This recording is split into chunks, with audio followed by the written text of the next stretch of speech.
Welcome to the Big Fat Real Estate Checks podcast with Marco Kozlowski, where we help investors like you get the knowledge and skills you need to replace your JOB with passive cash flow for life. Hey, Marco here. I really wanted to share with you our earlier podcast that we created. Now, our mics were not the best, but the content was really strong, and I know you will learn a lot. We had an absolute blast recording this, and I know you're absolutely going to love it as much as we loved recording it. This extremely content-rich information will not only give you the edge in your real estate investing business, but in everyday life. Enjoy. Three ways. We're talking about three ways? Three ways you can buy property creatively is what we're talking about. Yes. Not the old 1980s three ways. So there are obviously many ways to skin the real estate cat. And in fact, most of our acquisitions are not done through conventional ways, mortgage down payment or mortgage from asset-based lender. Most of our deals are done creatively by one of these three basic strategies that I'm going to share with you. Now, again, we're only going to brushstroke this. There's a lot of steps. There are a lot of steps in order to make these things a reality. Certain asset classes, I don't recommend perhaps some of these strategies, but it gives you a sort of the big idea on how to take down some property. We'll start with I guess the easiest one, which is maybe a vendor take back, or also known as owner financing, where the owner is holding a mortgage, and instead of going to a bank, the owner is the one that's going to be lending the money on the property that he has, or she has, or Shim has. It's a very simple strategy. It actually works well with those that don't need money. They do want to they want to move on, but they just are tired of the property and they don't know what they're going to do with the money that they have once they've sold it. And they would prefer to continue to get income from the asset versus just put it in the bank and let it rot there. There's really no value in putting money in a bank at all. So a question I always ask when I'm negotiating is, what are you going to do with the money? Or what's your next move? What are you going to do next? Are you going to do a 1031? Are you going to reinvest the money? Or what are you going to do with it? And if the answer is, I don't know, I'm going to put it in the bank and figure out what I want to do, or maybe put it towards my retirement. It's actually better if they if they put it in a retirement account, it's just going to stay there and get spent. If they're getting an interest on it, they can possibly even live off the interest if the property is big enough. So, if the property has enough value, I should say, if there's if it's $1 million vendor take back, and they're getting a 5% interest, it's $50,000 a year that they're getting an interest. So and they're still owed the $1 million. So they're not spending the 50. That's 50 that they can live on without having to dip into the $1 million of equity that they actually have. Correct. And that's actually one of the questions we ask early on in the conversation is why you selling the property. Yeah. And yes, it could be that in that case, some of them do need the money for whatever reason, another project, another acquisition, medical. We talked about the 5 Ds in a different episode they should listen to. But yeah, someone that's just tired of being an owner or a landlord, they're like, you know what, I'm tired. I want to hang up my hat. I want to hang up my jacket. I don't want none of this. They want to start traveling. They want to do something. Whatever else. The case is, for them, actually, you're providing a solution. Like we said, always and always, this is a people helping people a business. And if that person or that seller, you're basically, so you're servicing two objectives here. Number one, they want to get rid of it so they can go traveling, they can just retire and just enjoy the rest of the years they have on this planet. And B, at the same time, you're helping them make their money work for themselves. And we talked about that in another episode, like the bad debt, good debt. So you have money there. Money basically doing nothing is dying. So if you're not growing, you're dying. So helping them out in that case, or she or Shim, you're servicing their needs at that time. So that is a common one. But I know you mentioned before, yes, you would use that strategy in different asset classes, different scenarios, but there's also different paperwork or language in the paperwork that changes. So try not to do that on your own without the proper terminology in there. Yes. Because you will get burned on when it's due, when it's payable, how often it's payable, things like that, and do the math calculation in there. And there's so many cool things that you can do with terms. They could even hold a second, where you're borrowing, the lender for whatever reason doesn't like the area, but you're convinced that and all the data shows that it's a great deal, but the lender just doesn't like it for whatever reason. And instead of giving you all the money, they're only going to give you 80% of what we need. That happens. The lender just doesn't feel comfortable. Remember, whoever makes the gold makes the rules. Whoever has the gold makes the rules. Forgive me. And if they're the ones that are lending and they're not comfortable exposing themselves any more than X amount, and you're missing a little juice, then you could always ask for the seller. The seller saying, listen, here are the things that we've discovered, and here's the issue that we have. We'd love to be able to give you, everything that we want, but here's the problem. Here's how we can fix it. Would you be okay with holding 20,000, 200,000, 100,000, whatever the number is, and we'll give you most of it, and the small little amount, just we're going to owe it to you. And if it's presented correctly, again, it's all in the presentation. If you don't present it well, where it's actually of benefit to the seller, they're always going to say no. The only reason someone would finance you on owner financing is if it suits them. It has to be a solution to their problem, not a solution to our problem. You can't say, well, I'm broke, I need you to finance me. That's not solving the seller's problem. You can, but you won't get it. You won't get it. Well, you might get lucky. Even a blind squirrel finds a nut once in a while, right? That's true. So it's. I'm not saying it will never happen, because it's possible, but it's the presentation that makes the whole thing possible. So, we'd love to write you a check, but if we do, you're going to be taxed at a higher amount. So it's better if we do it this way, you're not receiving all the money, and this is how we're going to do it, where you can actually create a huge tax savings for yourself. So if you understand those things and present it in a way where it actually helps the seller, and I can't tell you how many times we've done deals where we're actually paying a lot less for the property, but the seller actually nets out a lot more by doing it our way. Thanked by the sellers after because a lot of these strategies, even the sellers sometimes have to be educated on the process of getting it done. And once they dig into it, and a lot of them will go see their attorneys or whatnot, and CPAs, and have their CPAs call us, and we explain it to them. And that's fine, because at the end of the day, we have to make sure that everybody's happy. Nobody's forced to do anything, and nobody's taken by surprise by anything. So we want to make sure everything is clear, and then post transaction, we get thanked. I mean, they thank us because they got a benefit out of this, and they actually learned something that they can apply to anything else after that. And that's the key thing. They learned something that they may have not known that existed. And because if they don't understand it, then a confused mind, like you always say, will always say no. That's right. So defense mechanism. No. Yeah. So they have to so they have to know what you're doing, why you're doing it, and how the mechanics work. And obviously, we're not going to go into details on this, but on that strategy may be simple. But there's other strategies where there are moving parts, more than one, and it's a little bit challenging sometimes to explain it, but we dumb it down to explain it. And again, we're not doing it. It's the lawyers that are doing it. It's the CPAs that are putting this deal together. We're just proposing the high level thinking of it. Hey, this is what we could do. Here's the benefit to you for doing that. Think about it. Show your lawyer. Glad for our lawyer to phone your lawyer, or our CPA to phone your CPA, and you'll be very transparent. When you can verify that this is something we've done before, and it's above board, it's kosher, and it's we're not trying to screw anyone. We're just trying to get the best deal for everyone based on the pieces on the board. Yep. So owner financing is a big one. And now I want to underline that owner financing means that you owe the seller money. Okay. Owner financing means the owner is financing you in some way, either a first position, second position, third position. These are different mortgages that are before or after the mortgage that the seller is going to be holding. And I want to make that clear, because the second way that we're going to buy a lot of property is taking over debt.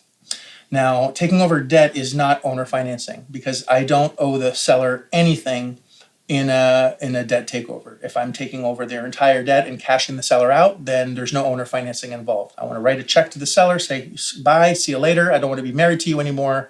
I'm just going to take over the debt that's there. Now, whether this is a residential property, now if it's a 1 to 4 unit, In 1986, there was a Garn-Saint-Germain Act that was enacted. It's a federal law that says that your property can go into a trust, a land trust, without activating the due on sale clause. So if a seller puts their property into a trust, and we can actually buy that trust, there's a way to buy the trust, it would not activate the due on sale clause. Now, you need the right paperwork, and it needs to be presented in the right way. And even on a HUD settlement statement, there's a clause that's, that basically is, more taken over subject to. Subject to means the existing financing. And it's on a HUD line item, which is a federal document. In the 80s, we discussed this on another episode. This happened all the time where people were just swapping mortgages back and forth. Then the banks started imposing due on sale clauses. And this is why the Garn-Saint-Germain Act happened in 1986, is because the prime rate was so high, people needed to protect themselves against it. And very few people know about this stuff. It's like the lost art of taking over debt. Yep. I'd say a very small percentage of the population really understands this. And it's a federal law that basically allows a seller, an owner, to put their property into a trust for asset protection purposes and not call the loan due, which allows us to actually take over that trust. It's got to be done the right way. You have to have the right paperwork. And it takes me a whole day to teach someone how to do this. It can't be done in a 20, 30 minute. Right. And again, that's for 1 to 4 units. This is 1 to 4 units only. If you have a 5-unit building, it's considered commercial. The Garn-Saint-Germain Act does not apply. So there are other ways of doing this, which we're not necessarily going to get into, but there are other ways other than putting into a trust. If you take a 5-unit, put into a trust, the due on sale clause is going to happen. So it's very difficult to. I don't recommend it. You can do it, but if you're risking the asset being taken back. I've already gone through that in another Or at least episode. the note being called. Yeah. The note being called, which the note means being called. it goes into foreclosure, even though you haven't missed a payment. Most people think foreclosure means payment missed. It's actually just you violated the terms of the and you can actually I have notes where if you overpay by a certain amount, it violates the terms. You can go into foreclosure. So if you make double payments, it's actually considered a violation, and they can foreclose over making double payments. Because a lender wants a certain amount of return. They don't want to accelerate the mortgage. They want to have that payment. And usually they have anniversary dates where you can double down or on the things. So again, these things were put in place by financial institutions that make billions of dollars because they saw people were not circumventing. They were just, hey, man, if I got a mortgage that's already in place and you're buying my property, especially in the 80s where it's high double digits, you're like, just take over my mortgage and just pay me the rest.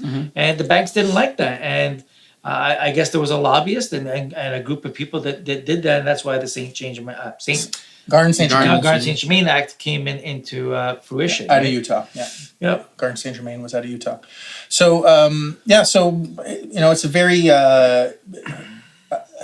my first year in business in real estate, I took over a ton of debt. Now, I got emotional. I bought as many properties as I could. But I was buying properties completely upside down. It's really hard to make $400,000.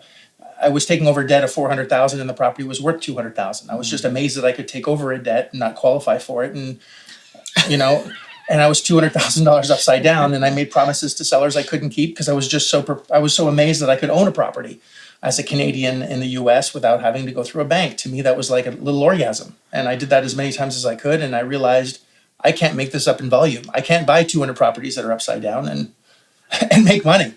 I made money on 2 that actually, ended up having to pay off the ones that I screwed up on. And those are just lessons that I had to learn.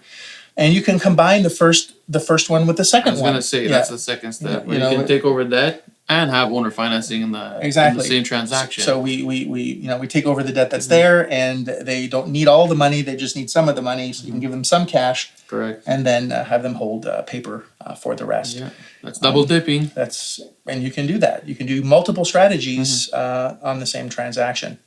And another one is lease options. Let's do lease options. Because there's so many. We can take over the corporation. We can do a wraparound mortgage. We can do a contract for deed.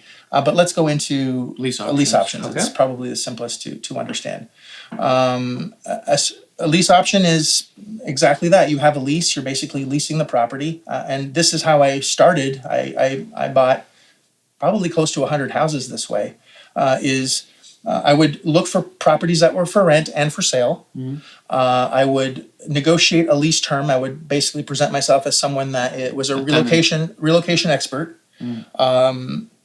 And I would tie up a property with a lease that was under market. And then I would negotiate the price of the property that was also under market. I would negotiate 3 months of non-payment. So I was basically like a real estate agent, except I took responsibility for making the payments. So I basically said, listen, your property's for lease. It's already been for lease for 2 months now. You haven't gotten anyone. I'm going to lease your property. I'm going to guarantee the rent for the next 5 years. All right. And at this amount, and I have the right to release it. And if I can't find a tenant within X amount of time, then I'm going to start making the payments. I'll take responsibility. And they're like, I like that. And if you want to sell it, let's negotiate a price. So we negotiated under market. So I had a contract to lease the property, and I had a contract to buy it under market.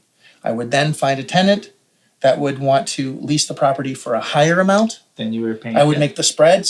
And I would usually be able to find that person within a 30-day period of time because I understood the marketing process on how to find someone. So if I would negotiate $800 a month on the lease, I would find someone at $1,200 a month. I would get first and last immediately, right? And I had no payments for 3 months, so I got some scratch in my pocket, right, for doing 3 months, that. yeah. They would get, but not only first and last, they would have then an option deposit on purchasing the property for a lot higher at future value than what I bought it for. So I get like maybe $6,000, $7,000, $8,000 up front. But you would have to have language in there that your option to buy is assignable to do what you just mentioned right there. It is. So again, it's all in the paperwork. You're just going over the brush strokes of it. But yes, so you got someone to agree on a higher price of your option to buy. Yes. And so you're making the spread on the lease amount. Yep. So what you are leasing it from the owner versus what the person that's leasing it to you from. And you're also, you pocket 3 months worth of lease. Right off the bat. I'd get 2 because if it was the 1st of January and I'd start making payments the 1st of April. So I might get someone by, let's say, the 22nd of January or the 2nd of February. So I had no payments in February. I had no payments in March. So I got those 2 free payments in my pocket, right? Right. Because I had no payments to the seller. Plus you got the first and last. I got first and last, and I got an option deposit. Because one was a lease, and another one was an option deposit. So let's explain that. So the option deposit with the actual owner, just say you gave him $10,000, you would ask the new tenant that was going in there with the option for a $15,000 deposit. No, I got my option to buy the property was $1. Like it was, there was no deposit. But you for the could seller. still use that strategy if there was an option deposit of just say $5,000.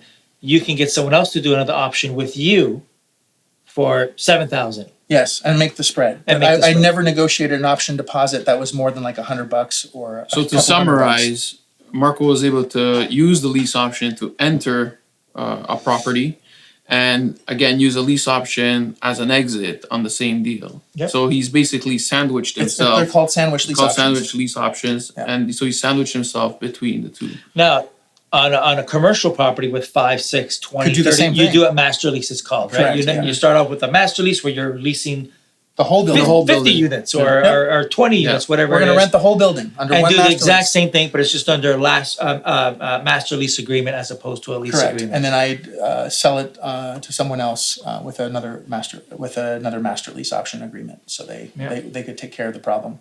So 3 creative ways. Yep, and all of them without risk, all of them without using credit. Again, None of your own money. None of my own money. Actually, you're making money on the transactions. I stress that every one of these solutions are really positioned as solutions. I never once said that I was broke, which I was. It's all I'm a relocation expert. That's what I'm relocating people, and I'm going to call myself an expert. You don't have to, you're showing this place and you're busting your ass. You don't have time for this. They're not going through a real estate agent for a reason. They want to save money. They don't have maybe there's not enough equity in the property in order to pay the agent, which many times it happens. And I was able to negotiate 3 months of free rent, but because I'm not living there. It's clear that I'm not the one living there. I'm not looking to live there. I'm looking to show the place. You're a relocation